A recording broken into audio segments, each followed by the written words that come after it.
Salut à toutes et à tous, bienvenue dans ce nouveau Fit Process Show, c'est l'édition numéro 12. Sur la prochaine édition, ça fera 1 an, donc on vous prépare quelque chose de spécial. Pour cette dernière édition de la première année, on va parler tout simplement des Dubaï et on va parler aussi de la Ligue Functional Fitness. Donc, jingle.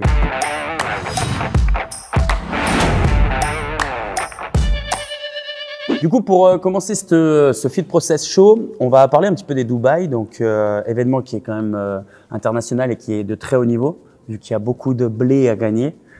Ça attire beaucoup d'athlètes de haut niveau et cocorico parce qu'on a 3 athlètes français qui se sont qualifiés. Donc chez les filles, on a Claudia Gluck qui s'est qualifiée. Première. Donc mes respects, Clo-Clo. Et du coup, j'espère que là-bas, ça va donner quelque chose de sympa. J'ai hâte de voir ça. Parce que c'est vrai qu'en ligne, on peut refaire souvent ses WOD et tout. Et après, sur place, vu qu'on est testé, qu'il y a la fatigue qui rentre en jeu, j'espère que ma Clo-Clo, elle va performer là-bas et faire quelque chose. Bon, dans tous les cas, c'est déjà une bonne perf, surtout pour les Dubaï, parce que je crois bien qu'il y a déjà un petit cash prize pour les qualifs qui est sympatoche. Et après, si on sait que Carole, elle est déjà allée 2 fois, et on sait que, enfin, je pense que tu nous en parleras mieux que moi, mais là-bas, c'est quand même démesuré, les athlètes sont vraiment chouchoutés.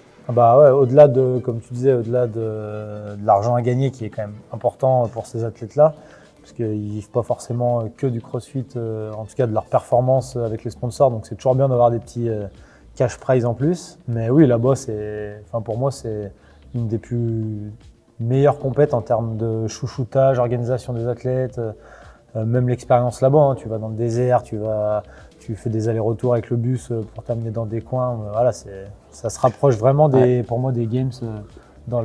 À savoir qu'il n'y avait que 20 athlètes. Exactement, c'est ça aussi. Chez les hommes et chez les femmes qui sont pris. Donc, alors que d'habitude, on est aux alentours de 30. Après, il y aura peut-être des invités, je sais pas. Ouais, voire même dans les autres compètes, souvent. Je te parle dans les années précédentes. Ok. Les années précédentes, c'était une trentaine et il y avait des teams. Là, maintenant, ils ont fait vraiment que 20 hommes, 20 femmes. Donc, ça va être vraiment un beau show. J'ai hâte de voir ce que ça va donner. C'est toujours cool à suivre, ça. Et du coup, donc chez les gars, on a Victor et Guillaume qui se sont qualifiés. Donc Victor, le petit jeune de CrossFit Grienne, qui je pense est prometteur pour la suite. Ça fait plaisir de le voir continuer à performer. Là, du coup, il s'est qualifié 15e. Et Guillaume Briand, qui est allé aux Games cette année, s'est qualifié 12e. Donc on aura 3 Français là-bas. Ça va être plutôt sympa. Et Lucas Eusé, il est où? Descend.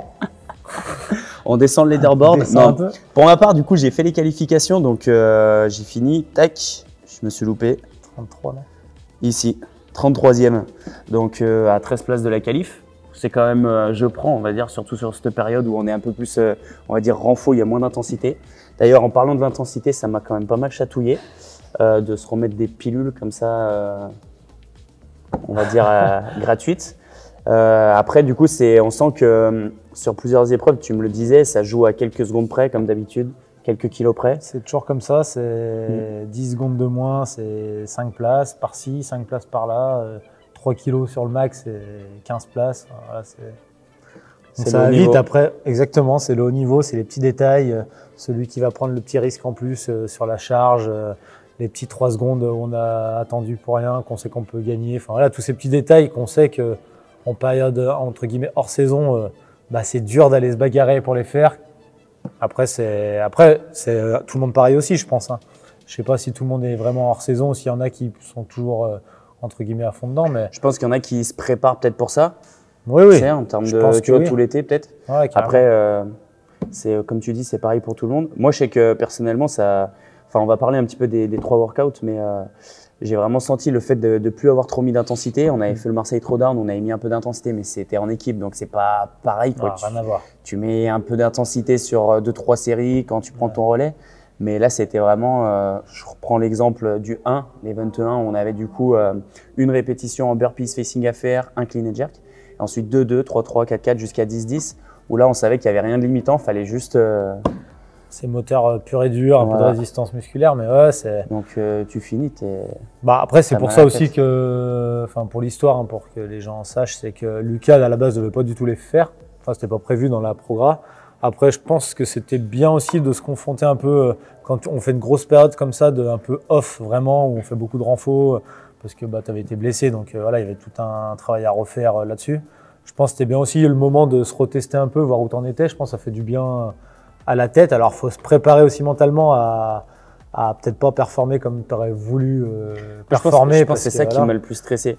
En soi, les qualifs, avec tous les qualifs qu'on a fait, on a l'habitude maintenant de gérer le truc, mais là, c'était vraiment le stress de se dire, putain, en gros, j'y retourne, j'ai vraiment aucune idée, et ça se trouve, je vais me prendre une grande claque, et je pense que c'était plus stressant, enfin, c'était plus de la peur d'avoir… de se dire, merde, je suis plus au niveau, ou ça va retourner, mais je pense que c'était le but. Après, faut… Enfin, en tant que programmateur, je pense que c'est important avec l'athlète de discuter, de savoir si jamais il fait une contre-perf, si vraiment ça va le mettre au fond du seau ou s'il va pouvoir l'accepter, parce que mine de rien, ça peut être bien pour l'athlète s'il performe bien, mais s'il est un peu en dessous, il faut que ça lui serve aussi. Il faut pas que ça soit du coup un truc qui le mette la tête sous l'eau, alors que c'était pas le but à la base. C'était plutôt justement de voir où il en était et de dire bon, bah, ok, on est sur le bon chemin et on peut continuer le travail qu'on a mis en place depuis le début, quoi. Donc voilà, je sais pas, ressenti du coup. Bah, ressenti, comme je disais, l'intensité a fait très mal. L'intensité a fait très mal, et même la préparation un peu de se dire bon bah en fait si on reprend les 3 WOD, donc on a dit le 1, donc dans le temps restant des 12 minutes, une fois qu'on avait fait la montée de 1 à 10, il y avait un max en clean and jerk à faire. Mais chaque WOD j'ai trouvé simple. Ah ouais, carrément. Très simple, mais en fait fallait tout le temps être à fond, quoi. Bah le moteur était vraiment mis en jeu tout le temps. Il n'y avait pas de stratégie sur comment je casse, quel pace je prends. Exactement, il n'y avait pas forcément un mouvement qui était limitant plus qu'un autre, c'était vraiment général à chaque fois. Après, il fallait bien gérer aussi, notamment pour ce WOD 1, du coup ça montait en charge pour pas aller faire d'échecs. Moi je crois que j'ai fait 4 ou 5 barres.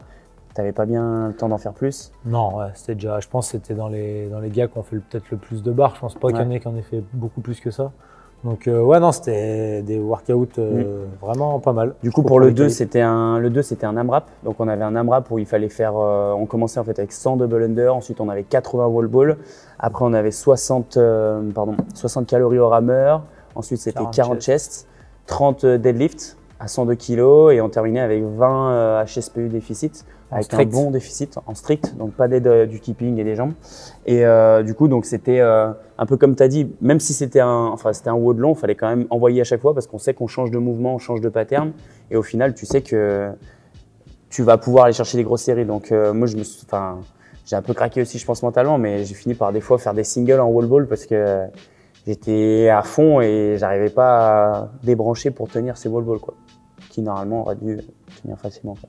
Ouais, après, on sait la période, ça reste normal pour moi, je pense. Après, je pense que c'est plutôt, pour moi, ça restait positif, ce compète là, ce petit truc, même dans le fait de se remettre un peu dans l'intensité, se remettre dans les qualifs, se remettre dans filmer les workouts, la veille, commencer à y penser un peu, voilà, toutes ces choses-là de compète, je pense que c'est bien de remettre un petit pic avant de refaire vraiment un cycle de travail pour se préparer pour la suite, quoi.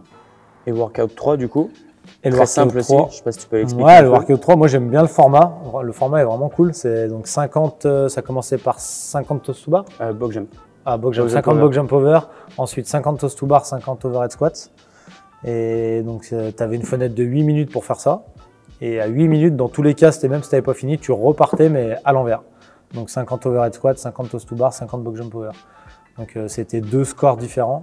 Et ouais, le format était vraiment sympa, quoi. Bah ouais, en fait j'allais dire c'était à la fois une grosse série, mais tu savais que c'était pas le truc où il fallait que tu coupes directement parce que tu risquais d'échouer des reps.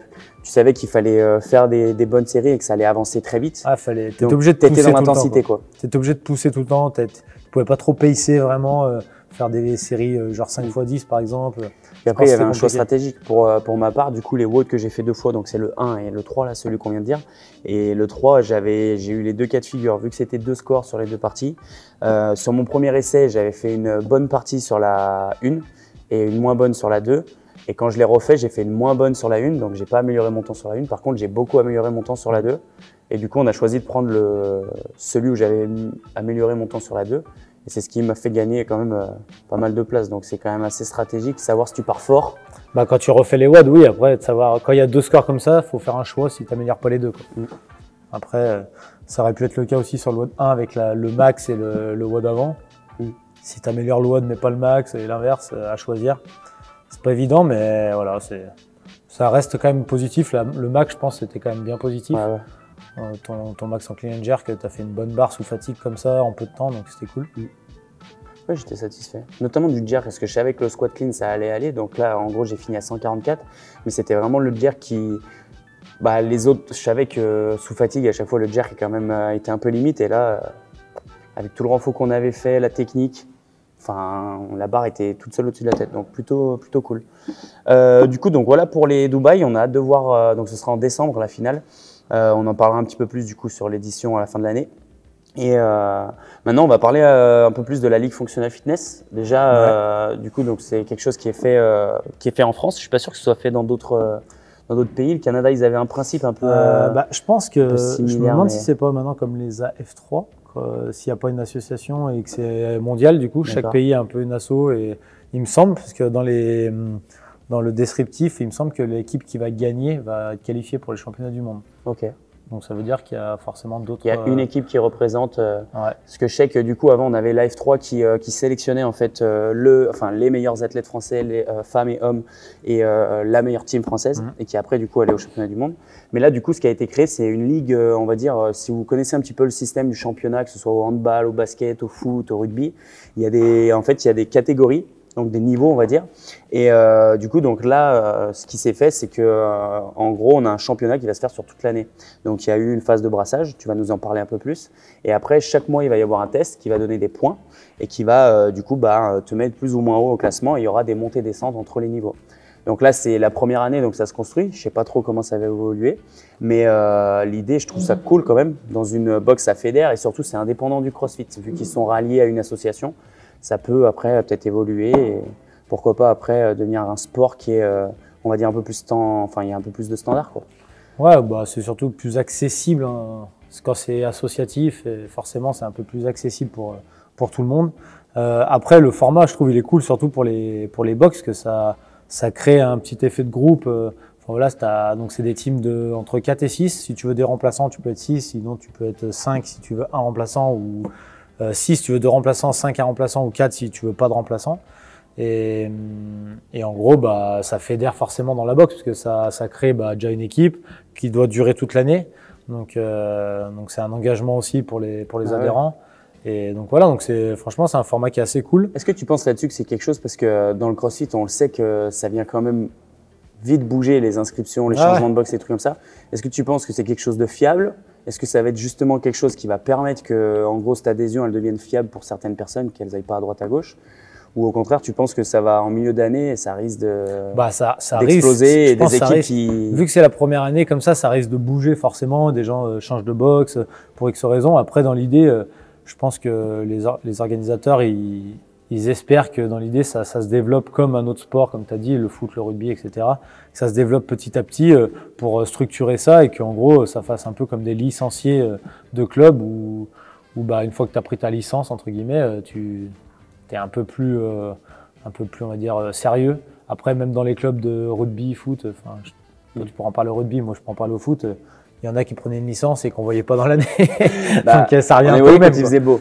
Ouais, voilà. Et donc je pense que ça revient un peu au même. Ouais. Après, là, c'est sûr que vu que c'est une team de 4, si tu prends pas de remplaçant et qu'il y en a un qui disparaît des radars, ta team est niquée. Donc c'est pour ça qu'il faut prévoir quand même des remplaçants. Après, je pense que c'est le début aussi. Donc si jamais vraiment tu as une team il y a un gars qui est plus là dans la team, je pense qu'ils laisseront la possibilité de le remplacer avec des conditions, je pense. Donc voilà, mais en tout cas, le format est sympa et pour l'avoir fait à Genasse, là, on a 6 teams. Forcément, ça met une bonne ambiance. On essaye que les teams se regroupent pour faire les WOD ensemble, donc c'est cool.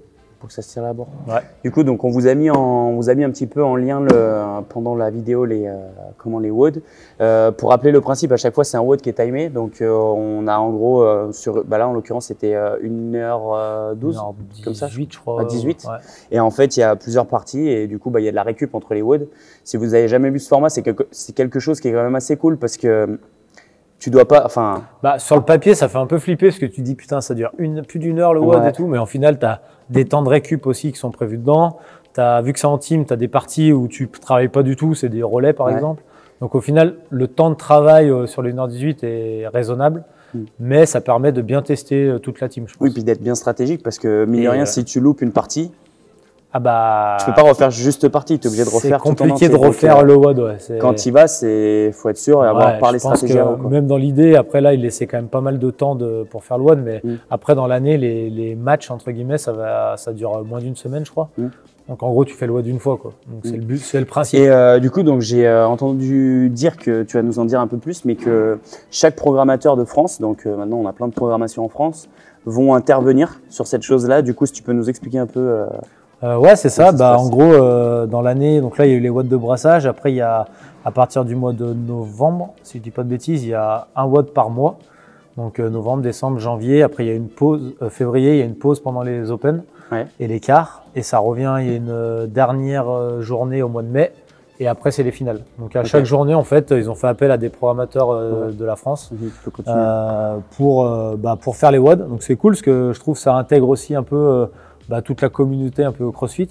Donc j'ai trouvé ça plutôt sympa. Donc voilà, chaque mois, on va retrouver, je crois, 3 programmateurs différents qui vont programmer les WOD pour faire un bon WOD CrossFit total, quoi. Enfin, ok. Tu as déjà préparé quelque chose, toi? Pas encore, mais de mémoire, moi, c'est en janvier, je crois, ou décembre. Ok, donc un petit peu de temps. J'ai un peu le temps. Ok. Et donc, ça roule pour ça. Est-ce que… Non, j'ai rien à rajouter là-dessus. Moi, on va passer un petit peu plus au débat sur le côté un peu plus ce qui va être plus ou moins ludique, que ce soit dans les qualifications des compètes ou alors tout simplement dans les salles. Mais on va commencer avec les qualifications des compètes. Et moi, tu vois, par exemple, on va prendre la ligue fitness fonctionnelle de quoi on vient de parler. Moi, tu vois, par exemple, le format, il y a eu un WOD où il fallait faire 2 minutes de rameur chacun. En binôme, il y en avait un où il fallait faire un maximum de mètres et l'autre un maximum de calories. Ça pendant 40 minutes. Et du coup, donc 4, ça veut dire qu'il y en a 2 qui bossent, 2 qui récupèrent et tu inverses toutes les 2 minutes. Moi, tu vois, personnellement, en termes de côté ludique, j'ai trouvé ça, j'ai pas aimé, clairement. Le néant. Après, côté ludique, c'est le néant. C'est ce qu'on parlait un petit peu en off. C'est sûr que c'est des efforts que nous, on va faire pour se préparer et tout ça. Mais qu'est-ce que tu en penses, toi? Après, pour être honnête, on en parlait en off et c'était un peu le débat. Du coup, c'est pour ça qu'on en parle après devant la caméra. Mais pour un côté compète, test, pour moi, c'est cool parce que c'est un vrai test monostructural sur un mouvement et voilà, on travaille dessus. En plus, en intervalle, donc je trouve ça encore mieux. Donc 2 minutes, 2 minutes. Pour l'avoir fait, c'est violent. Voilà, c'est très violent. Donc c'était top. Il y avait aussi une partie un peu stratégique parce que t'es 2 gars, 2 filles. Donc est-ce que tu mets les 2 gars en même temps et tu fais un gros score? Est-ce que tu mets un gars, une fille, un gars, une fille? Mais si tu mets les 2 gars en même temps, les 2 filles, elles vont faire un score peut-être un peu moins bien si les autres équipes mettent un gars, une fille. Là, tu pouvais pas changer. Par exemple, le gars pouvait pas faire une fois les mètres, une fois les calories. Si, il y avait vraiment de la stratégie. Si tu voulais tourner et passer sur les 2 rameurs, tu pouvais. C'est juste la seule règle, c'était 2 minutes, 2 minutes. Okay. Tu pouvais travailler 2 minutes, récupérer 2 minutes. C'est tout. Après, tu pouvais changer de rameur quand c'était à toi de passer. Donc, il y avait quand même pas mal de stratégies. Vu que tu sais pas ce que les teams font, est-ce qu'ils font ramer les 2 gars ensemble, les 2 filles ensemble, est-ce qu'ils mixent, en fait, c'est un peu aléatoire. Ça veut dire que tu prends un petit pari. Donc, nous, à Jonas, par exemple, je crois que toutes les teams, même, ont fait les gars ensemble, les filles ensemble. Donc, ils ont pris le pari avec les gars, essayer de faire un gros score pour faire une bonne place. Et ils savent que les 2 filles, forcément, à part si les autres teams font tous les 2 filles, s'il y a un gars qui rame dans l'autre team, ça va être compliqué de les battre. Donc toi, tu es partisan du un bon score, peut-être un moins bon score, exactement. Plutôt que 2 scores médians. Je pense que ce sera payant. Le système de scoring, tu vois, sur cette épreuve, c'est quoi? C'est un nombre de ta place, tu mets tant de points comme on peut avoir dans des compètes, ou si tu mets… je veux dire, imaginons que tu es 3e, tu as 3 points. Tu veux dire 100 points, etc. Ou alors, est-ce que c'est ce que tu viens de dire? Non, je crois que si tu es 10e, tu as 10 points, etc. Ok. Donc on va voir, le leaderboard il sort pas avant novembre, je crois, il me semble. Donc on verra les résultats, si ça a été payant ou pas, ou si c'était une erreur. Mais en tout cas, c'est super stratégique. Et comme on en parlait, le test, alors côté ludique, j'ai envie de dire, je suis d'accord avec toi. Moi, tu vois, franchement, quand je l'ai vu sur le papier, c'est sûr que quand tu mets ce truc en avant, d'avoir ce côté stratégie et tout. Mais par contre, tu vois, je prends un exemple, après, tu n'as pas vraiment besoin de juge parce que tu as la caméra juste à faire gaffe au truc. Mais 40 minutes, juste du rameur, c'est long. Après, c'est vrai que dit comme ça, quand on prend quelqu'un qui va faire un trail, un truc comme ça, c'est du monostructural aussi. Tu bouges pendant plus d'1 heure et tout. Mais truc cardio, on a quand même des trucs qui sont des fois un peu plus fun à faire. Oui, c'est sûr. Tu pourrais tourner sur des machines, etc. Bref, il y a plein d'idées. Mais ça reste quand même pour moi une bonne épreuve, un bon test. Après, côté ludique, je suis d'accord avec toi, c'est pas la meilleure épreuve possible. Mais bon, là, le but, c'est une compète. Donc, je trouve que dans la programmation, c'est plutôt bien, je trouve. Est-ce que du coup, toi, on parle un peu du côté ludique par rapport à ce qu'on voit là dans, par exemple, juste ce qualifieur, est-ce que tu as déjà connu des épreuves de tête? Est-ce que tu en as où tu t'es dit, mais putain, ce WOD, il est nul, tu vois, en WOD de qualif? Ouais, le gars, il est fou. C'est plus des fois c'est un peu farfelu. C'est-à-dire, il y a. Farfelu. Bah, et on va reprendre l'exemple, par exemple, sur le WOD 1. Je pense qu'il faut essayer de penser un peu à tout, genre la mise en place, le matériel qu'il faut. Donc là, tu parles du gros WOD de 1h18. Le gros WOD de 1h18, il y avait tellement de trucs à faire, à penser, qu'en gros, faudrait être 8 juges pour que chacun se rappelle de sa partie, toutes les subtilités, qui a le droit de faire quoi, qui n'a pas le droit de faire quoi. C'est vrai que pour les avoir jugés, c'était une organisation. C'est pas évident. L'orga, les gens ils doivent sortir, être dans la zone d'attente, la zone de travail, qui sort, les binômes. Enfin, il y a tellement de règles que c'est. Pour remettre un peu en avant une vidéo où on avait parlé des standards dans le CrossFit. C'est vrai que en fait, pour moi, je pense que ça va être compliqué que tout soit bon pour tout le monde. Pour moi, déjà dans les compètes, on voit, pour respecter les standards, c'est déjà compliqué quand c'est un snatch burpees par exemple, ce qui est assez basique. Donc là, vu tous les mouvements qu'il y avait, tous les standards, on va dire de transition, etc. Parce que c'était même pas des standards juste de mouvement que la plupart connaissent. Il fallait être placé, il y avait des distances. Là, typique là, il y avait des distances à respecter. Enfin, pour moi, c'est plus dans cet aspect-là que c'est compliqué, à mon avis. À mon avis, plus c'est un truc simple, mieux c'est pour les athlètes, pour les juges, pour ceux qui vont regarder toutes les vidéos, parce que là, bon courage à ceux qui vont regarder toutes les vidéos. Et à mon avis, je prends pas beaucoup de risques, mais je pense qu'à mon avis, ils vont pas tout regarder ou ils vont pas mettre des pénalités au moindre truc, parce que sinon, je pense que le leaderboard, il sera pas là en novembre, il sera là en novembre, mais 2023, quoi. Parce que temps de regarder tout ça, 1h18 de vidéo. Et je pense que si tu veux vraiment tout regarder, il faudra mettre des pauses, repartir, mettre des pauses, repartir. C'est ingérable sur, je crois, il y a 70 équipes, il me semble. Donc, et il y a le WOD de 40 minutes rameur aussi à regarder. Si les transitions sont respectées, est-ce que l'autre attend bien que la ligne est passée avant que l'autre parte? Donc tu peux pas dire j'avance, je regarde le score à la fin, oui c'est bon. Toi, si vraiment tu veux juger correctement. Ouais, en gros, ils sont cassés la tête. Pour moi, ils sont mis en difficulté un peu tout seuls entre guillemets, parce que pour juger tout ça, ça va être compliqué. Il y aura forcément des gens qui vont. Après, tu vois des stories d'un tel, tu dis mais attends, mais ça c'est no rep, mais il a pas pris de no rep. Et on connaît tous après les débats qu'il y a. Donc plus c'est simple, mieux c'est, je pense. Voilà, donc comme les Dubaï. Dubaï, très bien, très simple, pas de mouvement très complexe. Et moi, à juger, c'est facile. Si tu respectes pas les standards, c'est très vite visible. Et voilà. Ouais. Ok. Bon, ça roule. On a fait le tour un petit peu du débat. Est-ce que tu as un petit truc à ajouter là pour cette édition? Est-ce que l'année a bien commencé pour Fit Process? Ouais, cool. La nouvelle année, c'était sympa. Du coup, c'est toi qui as pris la pro compète un peu en main et tout. Donc, c'est cool. Ça met un petit vent de fraîcheur. Toi, ça te permet du coup de peut-être axer un petit peu plus de ton temps sur les box. Ouais, carrément, c'est le but. Toi, là, on a sorti le grimoire, par exemple. On essaie de faire des choses en plus pour faciliter le coaching, les coachs, les honneurs, pour qu'ils soient plus à l'aise pour faire vivre la boxe et tous les petits à côté qui, des fois, leur faisaient perdre du temps, on les aide là-dessus. Je sais que le grimoire, du coup, donc, pour mettre en avant, si vous êtes honneur de boxe et que vous n'êtes pas encore dans la Fit Process, l'idée, c'est vraiment d'apporter un peu comme ça se dit, un grimoire, un manuel. Ouais, moi, je leur dis, c'est une petite bibliothèque un peu c'est pas mal. De mouvement, de coaching, de scale, d'adaptation. Nous, en faisant le tour un peu des box et en allant à droite, à gauche, en échangeant, c'est vrai qu'on se fait la remarque et on sait que c'est bien de transmettre le CrossFit, mais en fait, il y a plein de petits détails qui facilitent la vie, notamment pour l'encadrement du groupe, l'animation. Et des fois, juste le fait de coacher un mouvement un peu technique, ça fait peur à certains coachs. Du coup, ils le zappent et ils le remplacent ou ils l'enlèvent. Alors qu'on se rend compte qu'à Genasse, si tu as en gros des basiques, notamment, je te donne un exemple, le muscle up, tu vas faire une approche, on va dire, très technique avec des débutants, pendant que ceux qui ont plus le mouvement vont s'échauffer sur telle ou telle chose. Après, tu intervertis et du coup, dans ce grimoire, on a pas mal d'infos. Donc, si jamais vous n'avez pas rejoint encore le groupe Fit Process avec les box, n'hésitez pas à écrire à Flo. Dans la description, on a le petit contact par mail et ça permettra du coup de savoir un petit peu plus ce que c'est. À part ça, Fit Process, de nouvelles choses, de nouveaux projets. Je crois qu'il y a pas mal de stages qui arrivent un peu dans les box là. Je sais que Julie avec la gym est beaucoup sollicitée. Ouais, Julie avec la gym. Bah là, vous allez à CrossFit Ajaccio ce week-end. Je sais pas quand la vidéo sortira, mais voilà. Non, ouais, cool. Bah, non, c'est top. Après, des petites compètes à droite, à gauche où les adhérents un peu de la prog font. Donc voilà, ils se font plaisir, ils progressent. C'est le top. Bon bah nickel. Rendez-vous du coup le mois prochain où on aura les 1 an du Fit Process Show.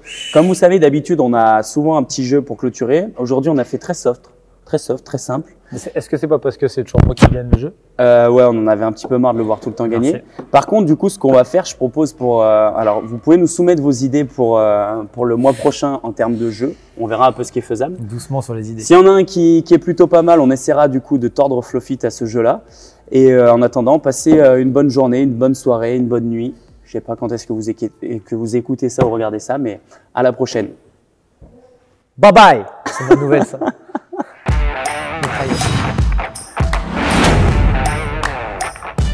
5 x 10